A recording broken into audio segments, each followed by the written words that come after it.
What is up, guys? I needed to talk about this because this literally just released as I was about to start doing a stream. We got ourselves a little Super Bowl preview of Fast and Furious 9, and already I'm just going to dive straight in. So I'm going to leave a link to the trailer down in the description below, so if you haven't seen it, go and watch it, then come back. But oh my god, let's begin. First things first, we start out with the blue car. You know what blue car I'm talking about. Now, I don't know if they just gave away the ending of a certain character that might appear just at the end of the movie. I'm just saying.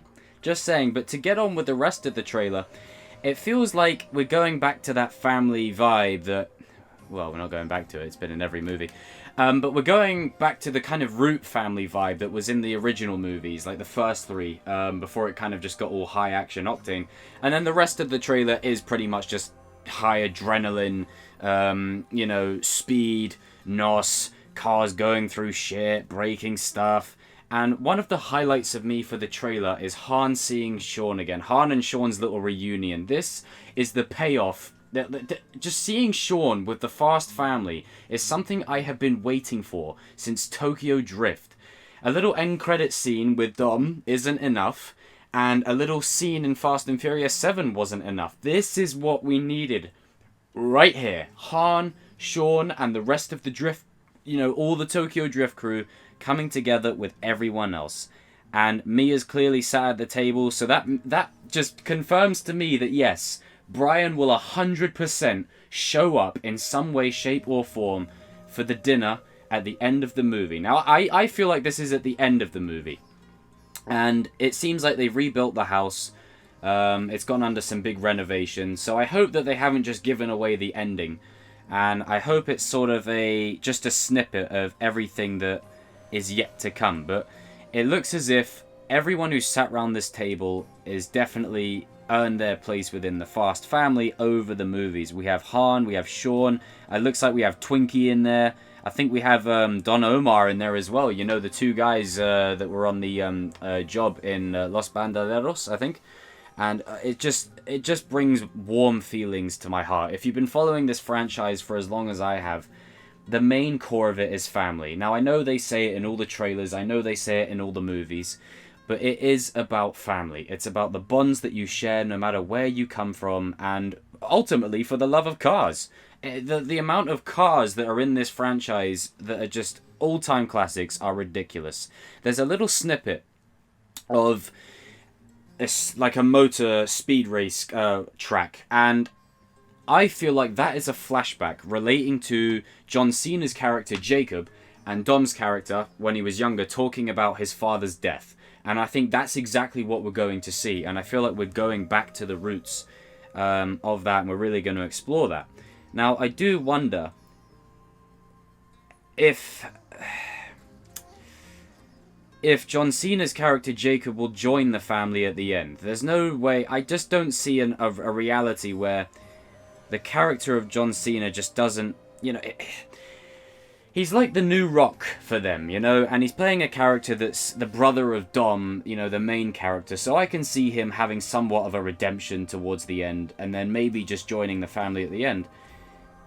But I don't know, it's hard to tell, because would they give that away in the ending? Like, I may seem all over the place, it's just because, you know, this is literally fresh, my head's literally in a swirl, and I'm just trying to process everything that we've seen thus far. And it looks like there's a seat right next to Mia. So it could be for Jacob, Dom's brother, or it could be for Brian. And if I had to choose, obviously I'm going to say Brian. But I am perfectly okay with Jacob having a seat at the table depending on how the movie goes.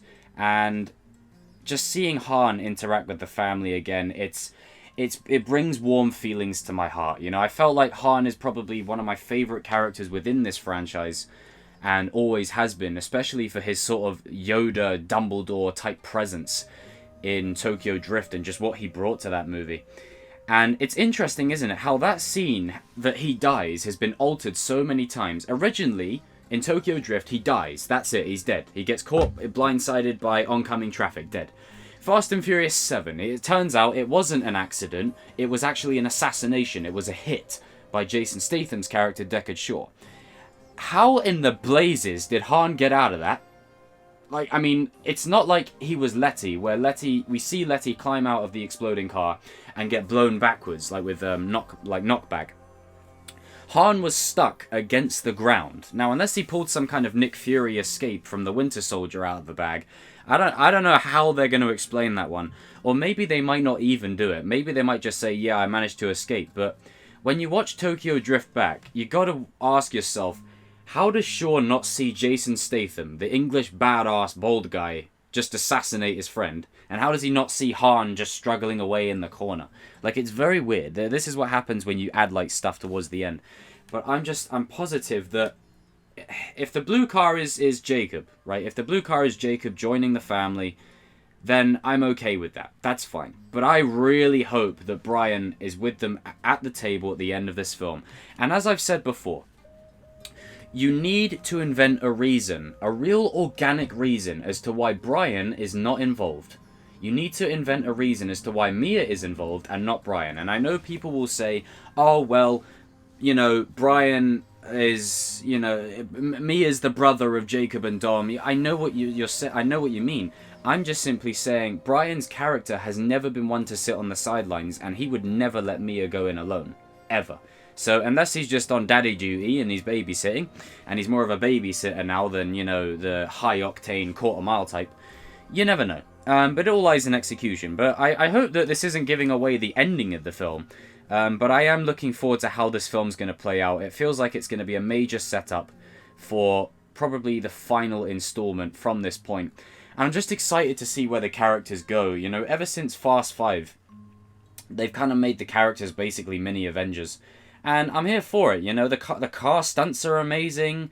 This looked amazing. This looked brilliant. I loved every second of it. And it was only a small tease at what we've got to come. And I tell you, this movie cannot come soon enough. I feel like this movie will definitely be a setup for Fast 10. This will be the Infinity War of the Fast franchise. It will be a setup for Fast 10. And Fast 10 will probably ultimately be where it all leads to an end. And I feel like this will be the end of the core saga. Not the end for the characters, but the end of the core saga. And I would be okay with that. It's had a good run, but every car runs out of fuel, you know? And yes, you can just go and fill it up.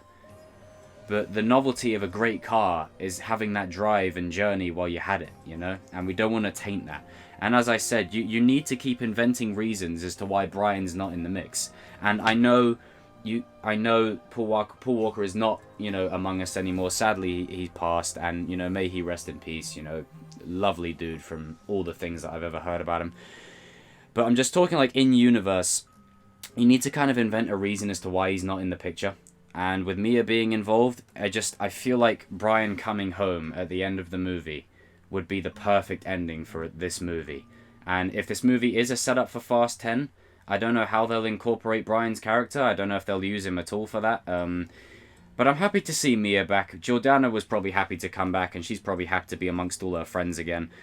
And yeah, it was just so wholesome. I just loved everything about it. Just a short little sneak peek. Just seeing the Tokyo Drift crew with the main crew. It's going to be amazing. I'm looking forward to it. And there was all that theory of Han's an imposter. I said, look, I know the Fast and Furious franchise has taken some weird turns, but come on, guys, let's just keep it, let's keep it real. But anyway, guys and girls, leave your comments down below. Let me know what you thought of this Super Bowl trailer. Let me know if you agree with anything I've said, and I cannot wait. I'm so stoked. This is amazing. I was literally just scrolling through Twitter, getting ready to do a live stream, and this came up, and I had to talk about it. So I apologize if I'm kind of all over the place a little bit, but it's literally just happened. And I wanted to get a video out to give you guys my thoughts. I've been following this franchise since it started. I got into these movies with my mum, and, you know, she introduced me to them. And ever since I saw that first movie, ever since Brian handed the keys over to Dom at the end of the film, and, you know, showing the respect, I owe you a 10-second car, ever since that, I was on this franchise from then. So, you know, if you're a guy or a girl who's come in to the newer films and you've rewatched the old one, or you've watched the old ones for the first time, or you've been here since the beginning, whatever fan you are, this is amazing, and I cannot wait for Fast 9. This looks good. Looks good. It looks like sensational mess, and can we please just go to outer space? Just stop delaying it. Just go to outer space. I want to see the car driving up the rocket. I want to see it driving up the rocket. I want to see a NOS jump, like a NOS boost right off the rocket into a meteor. You know, we're at that level, guys. We may as well go all out. We may as well embrace it. But I feel like for Fast 10, now that the beef between the cast has been kind of settled, if there was, I'm not too sure. I don't really keep up with all the drama. But I have no doubt in my mind that whatever story they're telling, Hobbs and Shaw will definitely be back for that one. 100%. So I think Cypher will live past this film. I think Jacob will live past this film. And it will be a setup for the ending of the Fast saga. So everything's a saga now, isn't it? But anyway, comment your thoughts down below, guys. I'll be so interested to hear what you guys have to say. And remember... Oh, I was about to end with a Cobra Kai quote then, but it wouldn't be timely. I live my life a quarter mile at a time. Nothing else matters.